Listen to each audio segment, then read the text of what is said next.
For people who don't know you, tell us a little bit about yourself.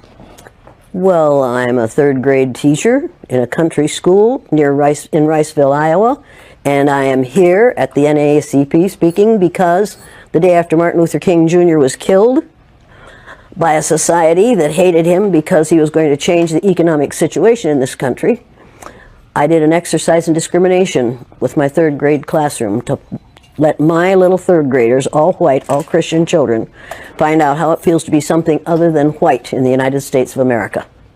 I split them according to the color of their eyes and treated those who had the wrong color eyes for the day the way we have traditionally treated blacks, Native Americans, Asians, all those Jews, all those who are different in appearance or in religion. And we learned more that day than I wanted to know. What did that study show you? Oh, it showed me a lot of things. Number one, it showed me that racism is a learned response. Nobody's born a bigot. You have to teach bigotry, and that's what we do in this country. I found out how it feels to be on the receiving end of racism because I'm blue-eyed, and the brown-eyed children were on the top in that first day. And I found out how it feels to be treated badly by people over whom you have power because of having the wrong color eyes. I found out how it feels to be subjected to unbelievable and unreal discrimination because of a physical characteristic over which I had no control. I thought I knew about racism. I thought I knew about child psychology. I knew nothing. All I knew was what I had learned in school. And what I had learned in school was not education. What I got in school wasn't education. It was indoctrination. I was taught how to be a good American citizen. And in this country, we think that the only Americans are the ones who live in the contiguous 48 states of the United States. Americans are everybody from the very north tip of Canada to the very southern tip of South America. But we, in our arrogance, say that we are the only Americans. If you're really going to keep this America to Americans, we don't dare build a wall on the southern border of the United States, because those people, those brown-skinned people that are going to come across that border are Americans. Now we'd better choose our language or choose our behaviors. Let me tell you something. It wasn't a study and it wasn't an experiment. I don't experiment with children without their knowledge or their permission. It was experiential education. It was giving a child an experience for the purpose of changing their brain. And that's exactly what it does every time I do it. Now, you conducted the same study, I'm sorry, not study. Exercise. Exercise with adults. Oh, yeah. Oh, yeah. And is it any different between the children and the adults? Adults get more violent. I've been hit several times by white males, angry white males. I've had a knife pulled on me. They ran me out of Uniontown, Pennsylvania at midnight one night. 3 carloads of blacks did, to get me out of town because the teachers that I put through the exercise in a very limited way were so angry that they called the superintendent in the afternoon and said, if you don't get that bitch out of town, we're going to kill her. So they got me out of town. First time I've been scared. And the last time I've been scared. Because I found out that day that they could kill me, but they couldn't kill the idea. Victor Hugo said, no force on earth can stop an idea whose time has come. The idea of one race, the human race, is an idea whose time has come. We are not going to be able to stop it no matter what they do. They can elect Trump after Trump after Trump, and that will not stop the idea that there's only one race on the face of the earth. It's the human race, and we are all members of it. You and I are cousins. Now, if you don't like being my cousin, that's too bad for you. But we are all in the same family. We are members of the family of man. You say that all whites are racist. Can you expound on that, please? Any white person who was born, raised, and schooled in the United States of America, if you aren't a racist, you're a miracle. Either that or you decided to educate yourself. Because education in this country is about white is right, brown's all right, black's got to stand back. Yellow's mellow, but whites, we educate in a way that says that white males have done all the adventures, have made all the adventures, have done all the discovering, have made everything that is good and has been accomplished according to social studies, which is actually anti-social studies, by white males. It's a lie. But we do that in order to maintain the myth of white superiority. The myth of race has to be maintained at all costs in this country. Because if white people have to give up the color of their skin as being something that makes them perfect, what do they have left? If we start teaching the truth about history, if we start teaching about Nile Valley contributions to civilization, it will totally change the way we conduct ourselves in the classroom. It will have to. Columbus didn't discover America. You can't discover a place where people are already living. But we celebrate that every October. It's a lie. We need to get over, we need to stop telling the myths and start telling the truth. So when you tell people that they're racist, and it must have some kind of effect, because most people will say, I'm not racist. I'm not a racist. Why, some of my best friends are black. Right. Yeah, and then you say, name one. Or this one, I don't see color. And when some woman says to me, I don't see color, I say, I knew that. If you saw color, you wouldn't dye your hair that way. Or I say, if you saw color, you wouldn't wear that shirt with those pants. I believe that you don't see color. It's an attempt to deny skin color. And it's an attempt to deny what's wrong with seeing the color of my skin. Is it all right for you to see me kind of pink? That's okay for me. I don't mind. And I suspect that you don't mind being seen the color you are. You have a right to be what you are. And until people in this country and people in this world get it into their heads that the first modern human beings that evolved on this earth were black women. They evolved in sub-Saharan Africa about 280,000 years ago, and every human being on the face of the earth today has the memory of those black women's genetic structure in their genes. Now, we don't want to admit that, but that's the way it is. And as people moved farther and farther from the equator, their bodies produced less and less melanin, so their hair, their skin, and their eyes got lighter. As they moved into the east, they ate a lot of fish and a lot of vegetables, so their skin took on a different tone. I found that out when I was raising little kids. My husband worked in a supermarket.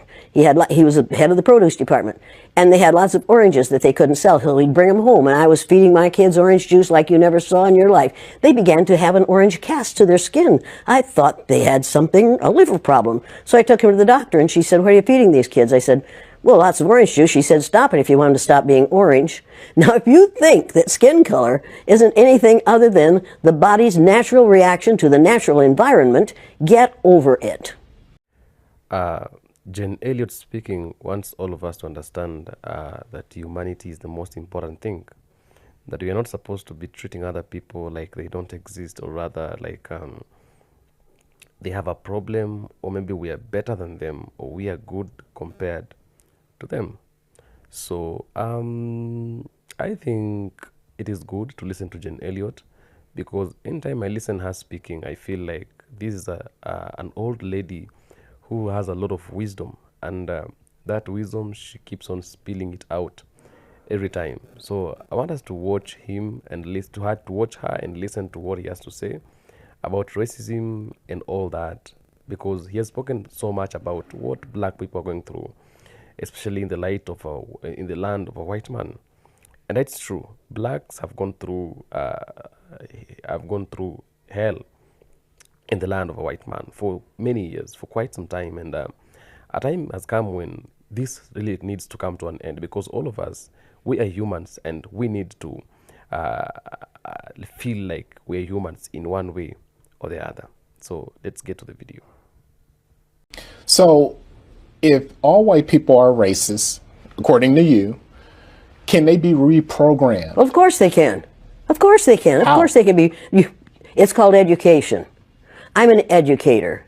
The word educator comes from the root duc dus, which means lead, the prefix e, which means out, the suffix ate, which means the act of, and the suffix or, which means one who does. An educator is one who is engaged in the act of leading people out of ignorance. Now, I know you can change them. The second year I did the blue-eyed, brown-eyed exercise in my classroom, it was filmed by the Canadian Broadcasting Corporation.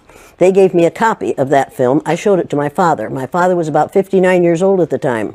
He's been a farmer all his life. He raised six kids, lost one, raised six.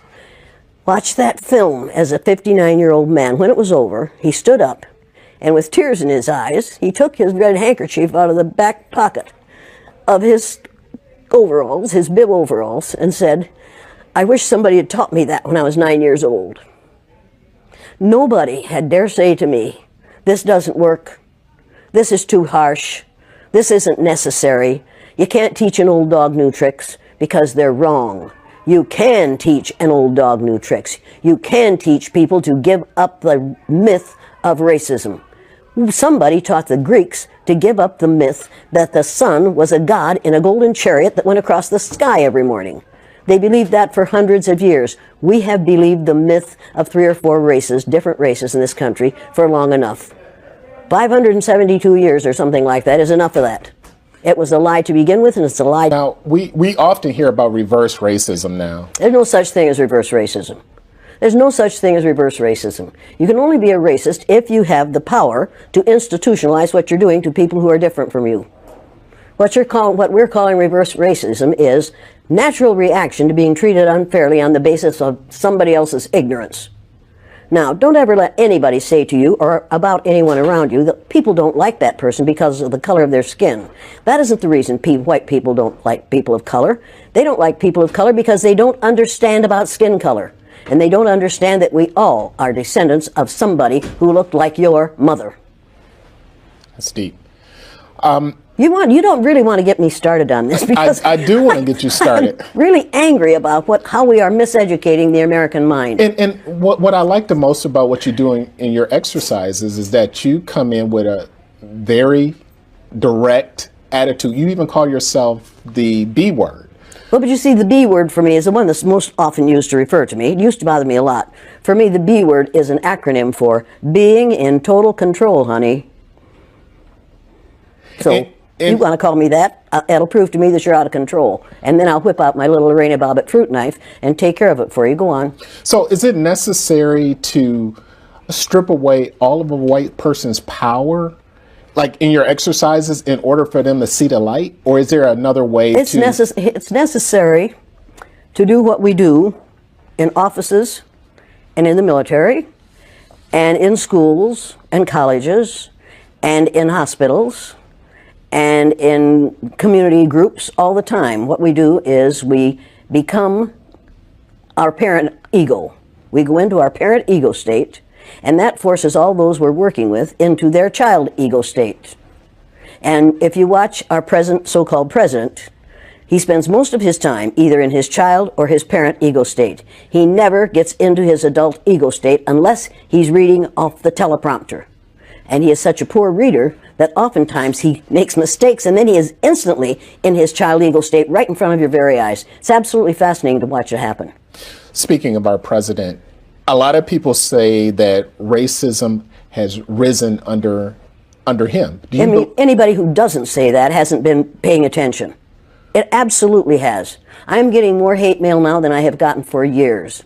The kinds of things that are being said in this country today are things that he has said for the last 2 years. He has said them publicly, and he got elected because he said them publicly. We have a group of people in the United States of America who were in response to 8 years of a black man in the White House and the possibility that they might have from 4 to 8 years of a woman in the White House, will elect anything that walks and can chew gum at the same time. This last election, as far as I'm concerned, was a direct response to having a black man in the White House for 8 years. And it's time to change the White House to the President's house. This is ridiculous to call the place where the President of the United States lives the White House. It sends the wrong message. It says, I remember when Richard Nixon said to a group of reporters, "I'm trying to save the White House for you white people." That says it all. And at that moment I thought, well, wait a minute. Now this is something that has to be changed, and it has to be changed. Nothing can stop an idea whose time has come. It's time to change the name of the White House to the President's house or the President's residence, which has a nice ring to it, don't you think?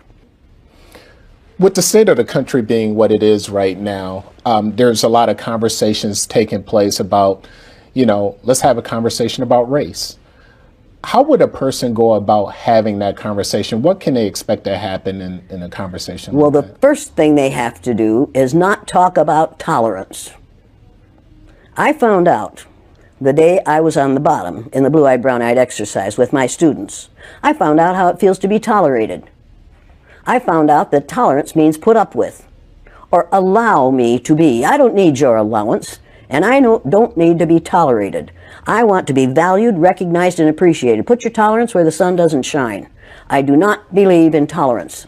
Because in this country, we tolerate zits when we're little, zits when we're teenagers, hot flashes when we're old, and the flu and bad weather in between. We tolerate ugly things that are going to go away. I don't intend to tolerate anyone. I intend to recognize, appreciate, and value people, not to tolerate them. And I have all kinds of respect for the man who is part of the tolerance group in Atlanta, maybe. I have all kinds of respect for those folks, but we've got to change it from tolerance, because the powerful can tolerate. The powerless have to wait to be tolerated. I have no time for that. I like that. Now I'm going to get lots of angry responses to that one. And I understand that. But I'm reading a book right now. Everybody needs to read this book. It's called, everybody has to read this. Everybody that's watching this has to read this book on tyranny. 20 things that we've learned over the last 100 years in this country that have put us in the position we're in now, and what we can do about it.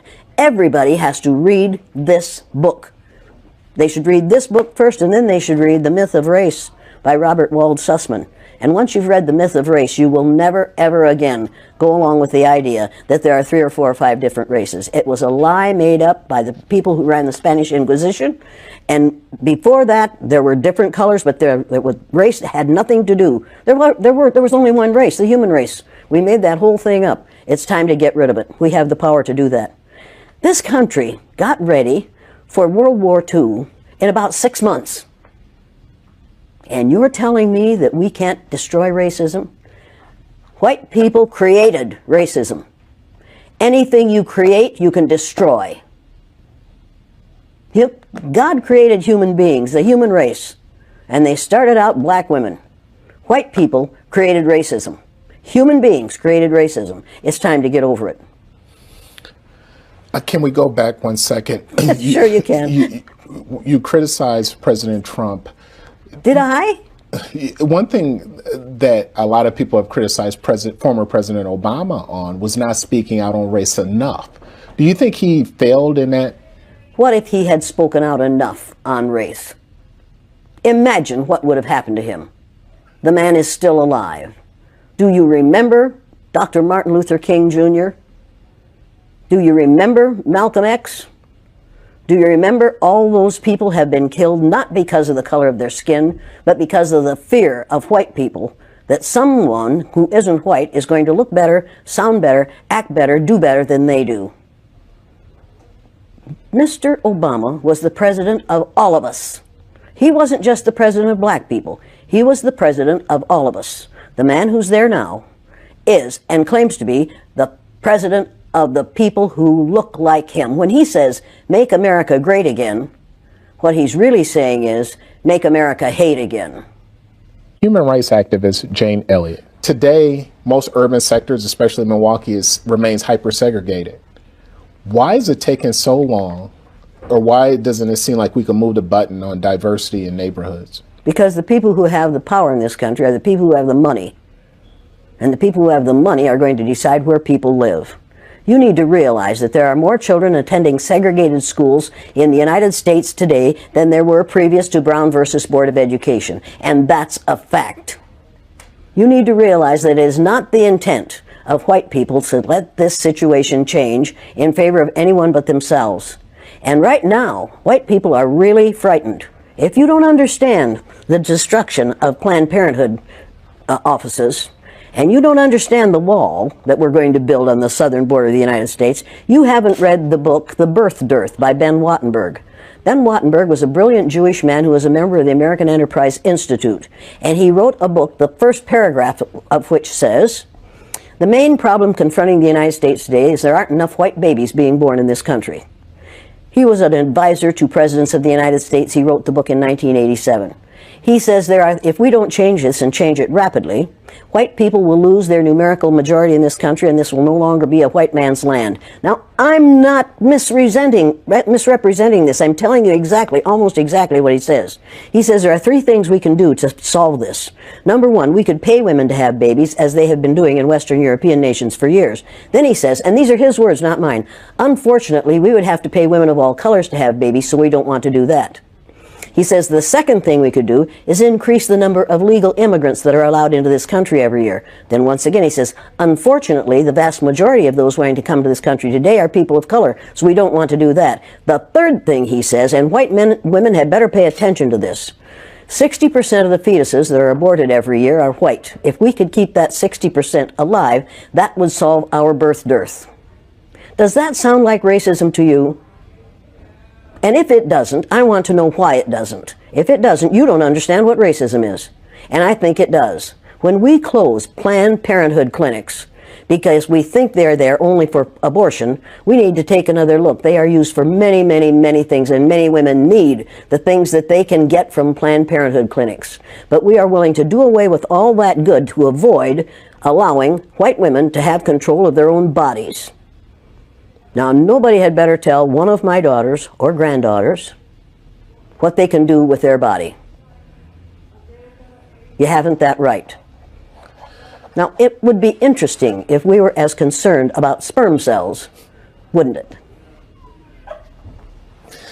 I mean, we could take a whole lot of fun out of you boys' lives. Right. A lot of people don't understand the trauma associated with race and racism. Can you talk a little bit about the trauma associated with? The trauma associated with it? Yeah. One of the main traumas is it tells white people that they are superior because of the lack of melanin in their skin. And then they find out suddenly that we've got a black president. That's traumatic. That's where their trauma is. Living a lie, finding out the truth is traumatic. Finding out now, recently, that within 30 years, white people will be in the numerical minority in this country is going to be traumatic. And that's the reason we have to solve this problem, and we have to solve it now. I will ask folks tonight, how many of you black folks want to get even with all white people? And that's what white people are quite certain blacks are going to want to do, is get even with all white people. And nobody will raise their hand. And then I'll say, how many of you want to get even with one or two? Every hand will go up, and you know why, and so do I. White people are scared to death right now, particularly white males. They're scared to death that they are going to lose their power in the future. And they are. But if you want to get ready for the future, if you want to be treated well in the future, treat others well in the present. What we do in the present constructs the future. What we have done in the past, we can learn from that. And we'd better learn from that. Those who forget the mistakes of the past are doomed to repeat them. And when you read this book, you'll realize that that's exactly what we're doing. We're repeating the mistakes that we have made in the past because we aren't teaching about these mistakes in the present. We are not teaching history that is true. We aren't teaching social studies that is true. We aren't even teaching true geography, for God's sake. Have you seen the Mercator map recently? Have you seen that great big Greenland hanging down in the middle of that map like a ripe plum? And have you seen the legend at the bottom that says, South America is actually 9 times larger than Greenland? Were you aware of that? Most of those watching this program are not aware of that. What's your question? The question on the wall is, there's, you know, when you talk to people about the wall, certain people about the wall, there's certain people for it, certain people against it. The people who are for it, what's their mindset? They're scared. They're afraid those people, those immigrants are going to come over here and take their jobs. Let me tell you something. You can build a wall 50 feet tall, and smart Hispanics, Latinos, smart Ecuadorians, smart others are going to tunnel under that wall and come up in their friend's house on the other side. You can build walls until hell freezes over. You will not keep that immigration from happening, and you better hope we don't keep that immigration from happening. We need those people. Do you know what will happen to the economy of this country if we take all the people who are brown-skinned immigrants out of this country, if we send them back? Do you know what will happen to our economy? Do you know what will happen to farming in California? Do you know what will happen to the price of your fruit? Do you know how hard it will be to get a good avocado? Do you have any idea what will happen to this country's economy if all those brown-skinned people go back to Mexico? I don't think we do. I don't think people have thought about that because they are being taught not to think. They are using a language. Right now, we are using a language that includes words like extremism and ugly language about people who are different from ourselves. People are listening to those words. They aren't listening to the philosophy behind them. They aren't listening to core principles which this person has none of. Now, just a couple more questions. When we hear, when I hear people say that they're not racist and things like that, and we talk about building racial harmony in this country, I don't think I'll see it in my lifetime. Can you predict in the near future or far future when we will ever have racial harmony? Oh in this yeah, country? in 30 years, white people will have found out that they have no choice but to get along with those who are different from themselves. I'm not willing. I'd love to wait, but I can't. At my age, I'm not going to be here in 30 years. But we could change this situation if we chose to. During the Second World War, we called the Japanese, and you'll pardon me, but this is what we called them: slant-eyed little yellow. We didn't say that about the Germans. After the war, we rebuilt Germany and Japan, and we get along beautifully with the Japanese. That was in 1945 that we finally won that war. How many years ago was that? Figure that out quickly. I'm not a math person, but you're not a math person, but you know it wasn't that far. Right. And it didn't take 50 years for us to have peace with the Japanese and the Germans, even though we dropped 2 atomic bombs on Japan. The Japanese hadn't killed 10 million people. Nowhere near that. We didn't drop any bombs on Germany, any atomic bombs on Germany. They were a different kind of people. We couldn't afford to do that. We killed how many Japanese people with 2 atomic bombs? And they forgave us. You want to talk about forgiveness? You want to talk about changing this thing? I cannot understand how Japanese people can stand the sight of any of us, and yet they do. I cannot understand why black people who have been subjected to the ugliness that they've been subjected to in this country can get up every morning and go to work among us and not be absolutely furious. And I don't understand why we allow white people to behave the way they do. I don't understand that. And my third graders, after they'd gone through the exercise, couldn't understand it and wouldn't tolerate it. And when they went up to junior high, and a junior high teacher used the N-word, one of my former students said, "If you're going to use that word, I'm going to go out in the hall until you stop using it, because we don't use that word in this school." That was a 7th grader who told his teacher off. When we have enough students who are willing to confront people who are making racist, sexist, ageist, homophobic statements, we're going to be better off. We have got to stop tolerating the intolerable. If it's intolerable for my black cousins, and every black person on this earth is one of my cousins, if it's intolerable for them, it's intolerable for me. I will not tolerate it. I will not tolerate it. That is not that. I am required not to tolerate that kind of treatment for the people who are related to me. And that's every person on the face of the earth. If your ignorance is such that you'll mistreat somebody because of your ignorance about the color of their skin, don't do it around me. Number one, I've been threatened with death lots of times. Now I say, go for it, fool. My husband died 4 years ago. Being with him would not be a bad thing for me. Death is not the worst thing that can happen to you. Living a worthless, useless life